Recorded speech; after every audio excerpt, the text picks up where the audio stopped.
Good evening. Tonight, we have a special story. This story is a tribute to Baldur's Gate 3. So, that being said, welcome to the reading of my short story, The Vampire Lord Astarion. 5 years have passed since that fateful day you and your party have saved Baldur's Gate from the Absolute. You've been hailed as heroes, and even though you've all gone your separate ways after the job was done, you remained lifelong friends. Before then, some of you never knew the meaning of the word friend.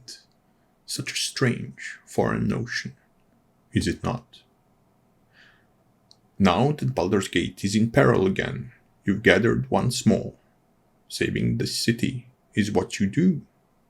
Especially considering this time it's kinda your fault it's falling apart. It is time to fix your mistake, one way or another. As you approach the villain's castle, the gate opens, and the large werewolf in the butler attire greets you. "Master is expecting you," he says. You enter cautiously, keeping your weapons close to your hands and spells at the tip of your tongues. But your caution seems to be unnecessary, as no ambush awaits. The werewolf butler simply leads you through several long and vacant hallways, straight to the throne room. He gestures at the grand door and remains outside as you enter. As soon as you step into the room, a familiar voice greets you. "Hello, darlings. It's been a while. I've missed you." You stand dumbfounded as the smiling Astarion approaches you with a spring in his step. He seems to have gotten a bit of a tan. "Oh, please do come in and relax. I don't bite. Well, not my friends anyway." You feel enormous power radiate from him. He did get stronger after you helped him ascend, but his power has not been nearly as palpable as it is now. It had grown immensely since you last seen him. You wince back as he draws near. "Oh, you're afraid of me. How amusing. But there's no need for that, darling. I would never hurt you. You know that, don't you?" he asks, keeping some distance between you, as if not to startle you. You tell him you thought he'd never heard this city you both love so either, but there you are. You tell him that you were supposed to be heroes and not become villains and shroud Baldur's Gate in darkness filled with fear, pain, and death. You tell him you scarce believe what he had done and what he'd become. "Oh, please," he interrupts you, "spare me your self-righteous monologue. I've been a slave for 200 years. I've been abused for 200 years. I've been afraid for 200 years. I'll be afraid no more. And the only way to never be afraid, to be truly free, is to be powerful. So powerful that no one dares to even think of hurting you, enslaving you, using you, abusing you. The only way is to be at the top of the food chain. And now I am." You beg him to stop. You beg him to stop terrorizing the people. You beg him to stop draining the city dry. You beg him to dismiss his legion of spawns and come with you.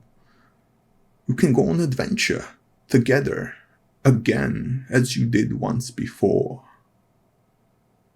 Now what you don't say, but you know he hears, is the soft threat behind your words. If he chooses to remain the Vampire Lord of Baldur's Gate, he'll have to be stopped, no matter the cost. "No," he says. His red eyes stare as if into your soul. They are full of rage, but also overflowing with pain. Pain and fear? He's afraid. But he's not afraid of you. No, he's afraid for you. "Please, darling, don't." His voice snaps. Don't be my enemy. You are... Remember when you called me a friend? We are friends. I thought you understood. I thought you'd be happy for me. You helped me ascend. I'd never be able to do it without you. I'd never be free without you. He trails off. Don't ask me to put shackles back on. I can't. I won't. I am free now. I'm not afraid. I'm not afraid of anything. Not even you, darling. But I don't want to hurt you. Any of you. You are my friends. And I love you. Please don't stand against me. Stand with me, as you once did. With a heavy heart, you shake your head. You start telling him about good and evil, about people and justice, but he lifts his hand, gesturing you to stop. You are my friend. Words fail him for a moment. For the sake of the good old times, I'll give you a head start. Hit me with your best shot, darling. He says and throws his head and arms back, exposing his chest. You hesitate for a moment, but you remind yourself that thousands of lives are at stake. You remind yourself that he is no longer your friend. You remind yourself he is the villain now. And you hurl a giant fireball at him. The fire envelops most of the room. A tear rolls down your cheek. My turn, darling. You hear his voice before you see him step out of the flames unharmed. He casually takes off his burning shirt. Tears start welling in his eyes before he becomes a mixture of mist and blur. The room is swallowed by some magical darkness that you've never encountered before. All you can do is listen to the screams of your followers, your friends.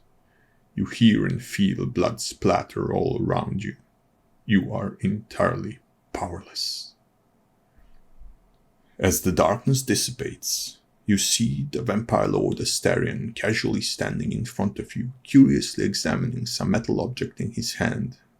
It takes you a moment to realize that the object is Karlach's iron heart. A yelp escapes you. He tosses the heart aside and approaches you. No one will ever take my freedom again.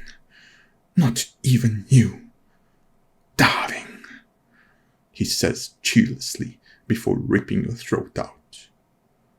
As the darkness swallows you, you can hear him weeping for his friends.